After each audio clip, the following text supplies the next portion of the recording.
All right, I'm going to rocket ship through this. I've been showing these same pictures for 6 years over the experiments. This is a pulse red laser.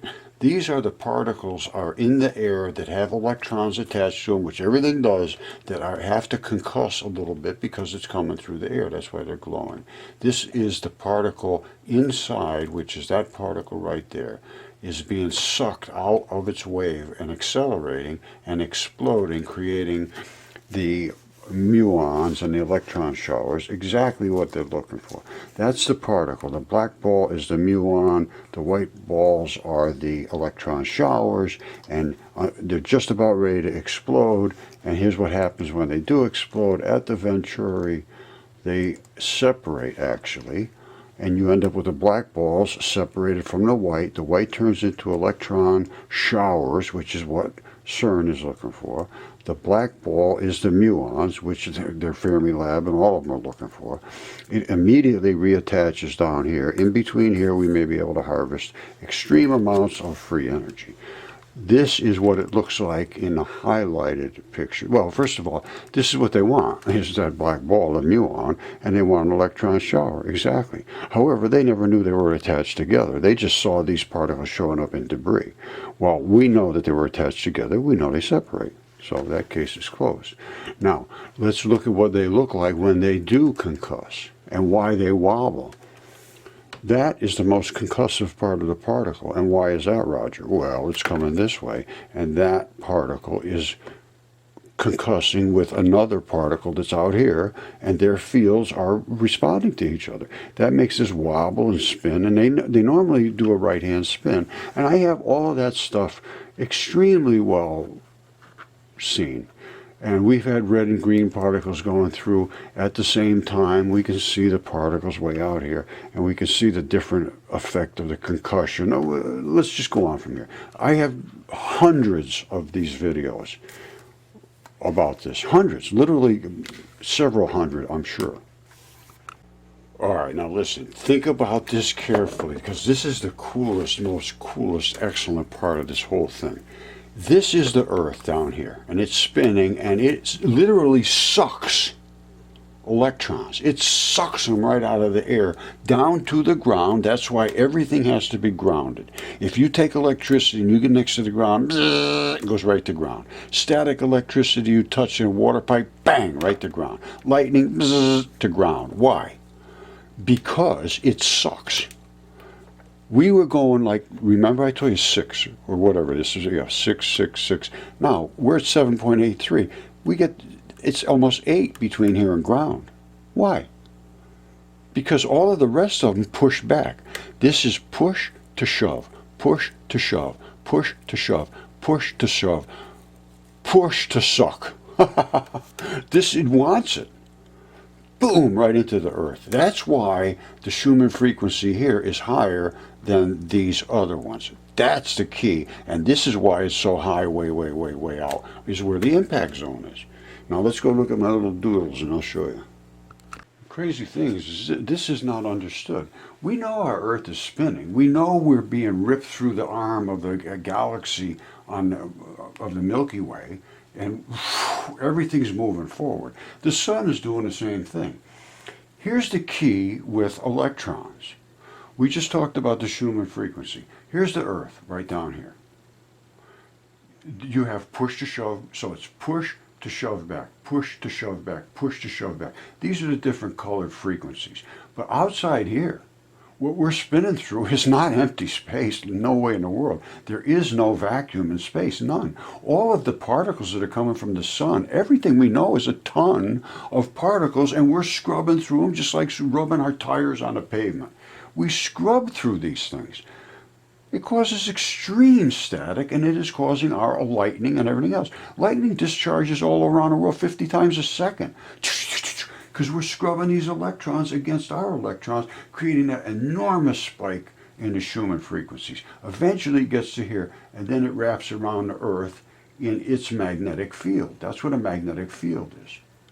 Because we're spinning through here, pushing these electrons, creating a flow of electrons up, which sucks the electrons down through the Earth, and they spin around, and they're supposed to protect us from all these rays coming in. That's what sort of stops the low frequency rays out here. But anyway, here's why everything's so hot way out here at our outside atmosphere, way out here, hotter than hell.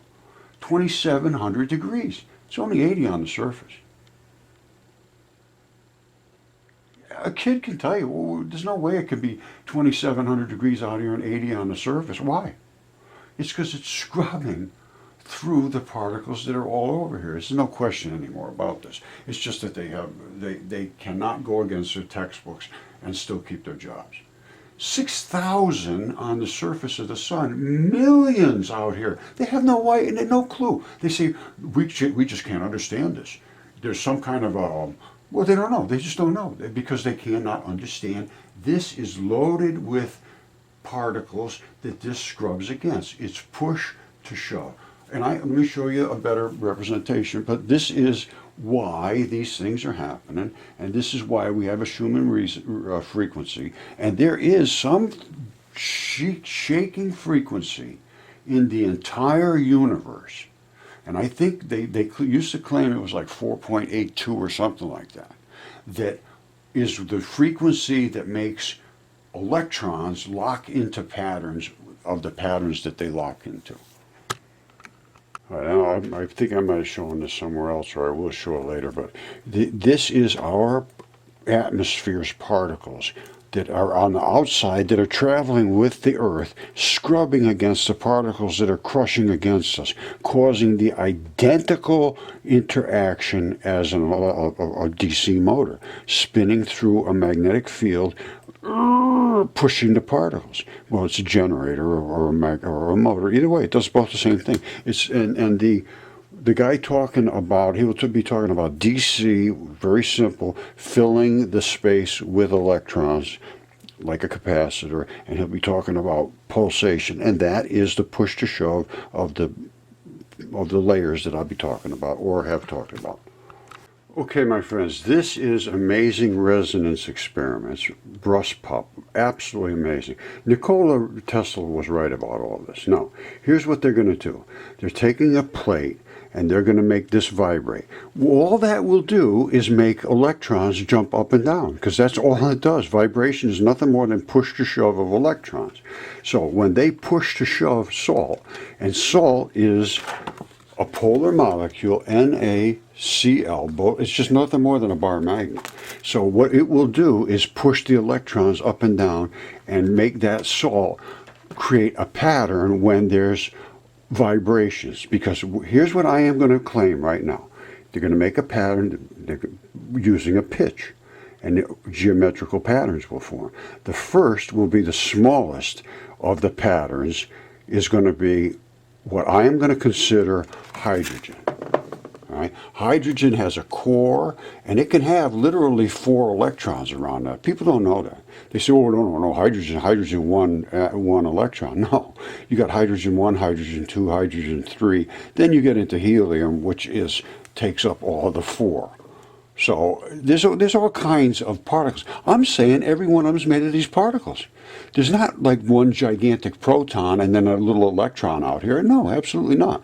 There's 1,837, or well, I think it's 1,839 make a proton. 1,840 electrons make a neutron. And as you keep going up and up, so by the time you get to helium even, you're up over 7,352, I think I counted for that. And then by the time you get up here, you're into I think millions, because they add a lot of protons, neutrons, and everything to balance things out, because they just never understood. Once you take in electron flood theory, it's all over. Now this is the base core, and we're way down 345 hertz. Watch this. Once you start to add a little more, you go up to the rule of 8. See this? It shakes a little higher up, and then you start to get 8 electrons surrounding the core. You see, 1, 2, 3, 4, 5, 6, 7, 8. And as you get up way up here, it gets more and more and more and more complicated, but you still get the same structural pattern trying to force its way into that center and being kept at bay. That's what the whole thing's about. Once you start to add molecules together, you take these different little pieces and you push them together. This one will grab that one, that one will grab this one. There'll be a core over here, a core over here, a core, and these will be all tangled up, and these will be all tangled up. That's what a molecule is. And I don't think they really understand how the chemistry works. Seriously. Well, I know they don't understand how light works or how the tiniest particles work, because we've shown the muon separating from a dipole electron and shown dark matter, electron showers, muons, muon neutrinos, shown all that stuff. And it all relates to the fact that you have to get down into electron flood theory, where electrons are dipoles. And this is truly all you need to know. Everything's assembled from this electron. And an electron has an explosive portion, which I'll call the electron. And it has a black ball, which is a muon, does nothing ever other than that. It never changes from being that black ball. Nothing can change it. The only thing it does is try to find some white balls to attach to. And when they concuss together in an explosive manner through a venturi, they actually get separated. The white one goes on its way and the black one goes on its way. Only the white one explodes into what they call electron showers, and I will show you that. The two of them back to back, two electrons make a photon. Electron will burn into you and cause electrocution. Photon won't cause photonocution. It will cause bounceacution. It'll bounce off of you because it's semi-neutral already. It'll warm you up because it's going to bang into your electrons, and it's push to shove, but it's bouncing off. This one will bang in and it'll say, I'm staying. Right in. No. So your photons, I had 1837. I think it's 1839. I've changed a little bit. Now, the explosive portion, the electron, I can tell you absolutely and show you right now, it separates from the muon, and when they accumulate into a mass, they form a dark core, which is the muon, which has no other value other than to attract the white ones. The white ones paint a ball of black ones, and at certain frequencies, they form balls that are bigger or smaller. And that's what these balls are, bigger or smaller balls of electrons. So, you get up here oxygen. It doesn't have 8 protons and 8 electrons. No. It's got thousands of particles. And they can do elegant chemistry. That's why they're having such a hard time understanding. Everything is like, ooh, we never knew about that. Ooh, nobody ever expected that. Well, you're never going to expect anything until you start to take a look at the reality of the situation and not just run back and say, I read the guy said this back 2,000 years or 100 years ago. Because I'm telling you, the last couple hundred years has been the worst there ever was for science. Absolutely unbelievable. I'm not going to get into the, well, I will later, but it won't be in this presentation. But I'm going to get into the actual true history of our world and how it's been changed to suit the scholarly academics, and they will not allow reality anymore. Totally denied. So, that's my new electron flood theory. I love you all. Have a sterling day. Okay, this is Latham's crazy machines. Now what he's doing here is he's making exactly what I'm talking about. Let me bring this up here. Now, what he's doing is he's putting a central core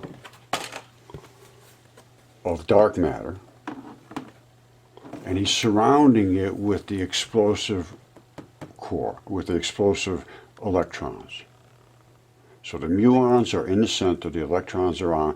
Now more electrons want to get to the muons, which are the center, because they like to be together, and they will always attract them. But if there's enough surrounding it, they don't need it anymore.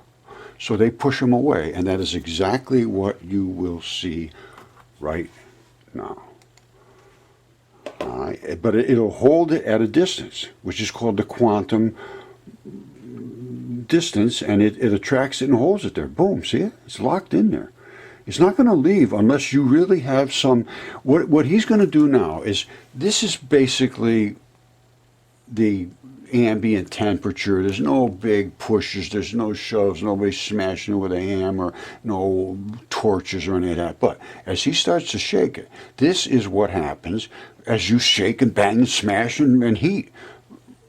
It's as simple as that. I mean, it's just so obvious. It's amazing once you get to electron flood theory. So he's just walking around with it, and it's doing fine, rolling around, a little ball rolling around the floor. Everything's good. But all of a sudden, he says, wait, whoa, whoa, whoa, bang, bang, bang, bang, bang. Somebody's hitting me with a hammer. Somebody's shaking me. Somebody's hitting me with a torch. And all of a sudden, boom, the electron goes flying off, and now you no longer have a piece of wood. You have charcoal, or you have whatever, because you've lost some of the particles from the heating, from the shaking, from the combustion, from the smashing. Now you see how I was saying push to shove, push to shove, push to shove? Here's what's happening. This is an atomic bomb. And when it goes off, it is separating, it's showing you where those layers of push to shove are.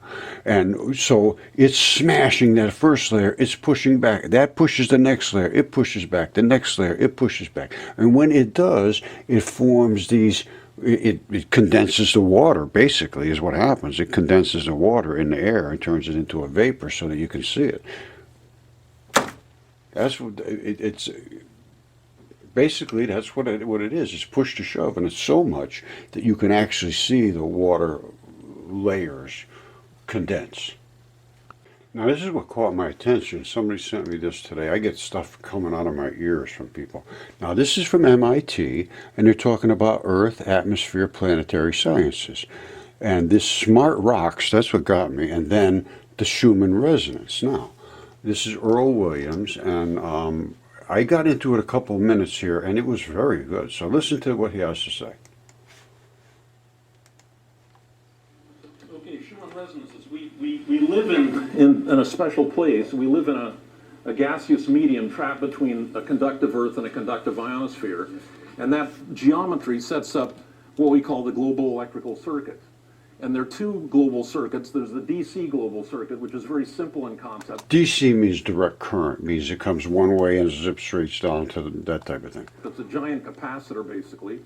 And it's made... He's talking about the Earth's atmosphere being a giant capacitor. Well, what is a capacitor? Capacitor means it absorbs a capacity of electrons. So this guy was good so far, as I could tell, up to where I watched. Excuse me. We're scrubbing through and we're collecting electrons in there. It's identical to what a DC motor does. It's exactly identical. No difference whatsoever. Maintained by global electrified weather. And there's about a 250,000 volt potential difference between the conductive Earth and the ionosphere. Very simple concept, but very hard to measure that and monitor it continuously. There is no way to measure and monitor it continuously other than to understand that it's not continuously one continuous vibration. There are differences of how hard it hits against what. And there are differences on the Earth where it always is more intense over over land masses, and that's where you get your lightning. It doesn't happen over water, very rarely. Anyway, here goes. Then you have a much more complicated phenomenon. We call it the AC global circuit, which is Schumann resonances. And this is it really is a more complicated phenomenon. When an AC means alternating current, push to shove, push to shove, push to shove, push to shove. It is a complicated phenomenon, and they don't understand it, in my opinion. Wave phenomenon. It involves standing waves in the Earth ionosphere cavity. Speed of this ionospheric cavity is this where you have extra electrons. It's ions or electrons. So in the cavity, you're vibrating. Is basically what he's saying. Light. The time it takes light to go around the world is 1/8 of a second, and so the corresponding frequency is 8 cycles per second. That's the fundamental mode of Schumann resonance. And it provides a natural framework for going after global lightning activity. Now, we know a lot about global lightning activity from satellite observations, which see lightning in the optical. We know that there are three major chimneys, what we call chimneys of lightning activity: the Americas, Africa, and the maritime continent. There's all right, three chimneys. Why is that, and that A chimney. Why does that spike up all this electricity? Well, it's scrubbing harder. It's as simple as that. And I'm going to tell you something else. I believe the sunspots on the sun could very well be mountainous regions. You get those sunspots shooting up to extremely violent activity. Very little lightning over the ocean. There's an order of magnitude difference between the lightning over continents and over the oceans, and that has to do with temperature. The temperature has to do with the amount of scrub. It's always the same. At way out here, it's 2,700 degrees because that spike way out at the very end of where our atmosphere ends is where the total interaction is. 2,700 degrees. This is scrubbing harder than down here. That's all it is. And so it's a temperature difference, yes, but the temperature difference is due to scrubbing. If I take my hands and I just go like this slightly, I don't have any, but if I go like that hard, or if I push real hard, I can feel heat. Here it goes. It's hot, it gets hotter over the continents. Obviously. But an order of magnitude difference in lightning activity. But the problem with this data is this is based on thousands of satellite orbits. So it's a climatology, it's an integration over many years. What we want is to have a continuous monitor of global lightning activity every 10 minutes for the whole world. And that can be provided by Schuman resonances. Now, Ted was a pioneer in this area, but there is a longer history. I'm not going to go into all the details here. Schuman, a German, made theoretical predictions. The U.S. Navy knew about it. They knew about. Well, I'm not going to go into details either. All it is the face that pushes against the oncoming particles is where you get the most scrub, the most lightning. Simple as that. Okay, my friends, this was sent to me by somebody from Akela 73 is the title on it. Now, it is an atomic explosion, obviously. The bomb went off. You can see it is spinning to the right. You see the vortex spinning? Its main energy impact area is up here. And what is that doing? It's hitting the oncoming particles that are coming down, smashing against it. You see it? So now you have a push to shove. And that creates this. Now, what are we seeing over here? Don't forget, we've seen the spin, which I show in my experiments. We see the push to shove up here, which is just the atmospheric explosion, the electron showers, basically. And they are immediately being recaptured, turning back into light particles instead of actual. Here they are not particles at all. They are a mass of chaos. Here you see the push to shove. You see the separations? Those aren't interference patterns. Those are push to shove patterns. You see the white strip coming apart? It's being pushed and shoving and pushing and shoving. They want to get back in. You see them trying to get back in and say, no, you stay out of the way there, pal. Get out of the way. That's why it gets so bright here. You see it? And it's only on this one side. We don't see it on this side. Why? Why don't we see it over here? I know why we don't. I'm not going to tell you why. But I do know why. And I see this, I have been studying these 10 years, and I know trailing light, and I know light that is not trailing. I know light that is concussing and light that is not concussing. And I have now understood the patterns of light, the colors of light, the swirls of light, what the earth does to suck these particles to itself. All right, this is very interesting stuff, and it's time to pay attention to it. I would say if I was in the realm that we're talking about, I would pay attention to this. Well, I am paying attention to it, but I see very little interest in the arena that I would think there would be the most interest. So I'm just going to keep talking about it, and sooner or later somebody else might want to interact, because well, anyway, I'm not going to get too deep into this. This is all I'm saying. This is not just accidental. These separation patterns are not interference patterns. They are push to shove. And even the arms of the Milky Way do the exact same things. You have an area of glow and an area of dark. Let's just take a look at that. You see a spin? You see the dark and it is lighter? And then all of a sudden it comes up into this and it just explodes. Well, that's basically like our Venturi. This is literally Cherenkov radiation. It's exactly, well, it's Cherenkov radiation. There's nothing to say about it other than that. You see that? Here, this is going to happen every time you have a spinning ball of matter, which is in whatever's in the center of this galaxy. I guess this is, let's call it the Milky Way.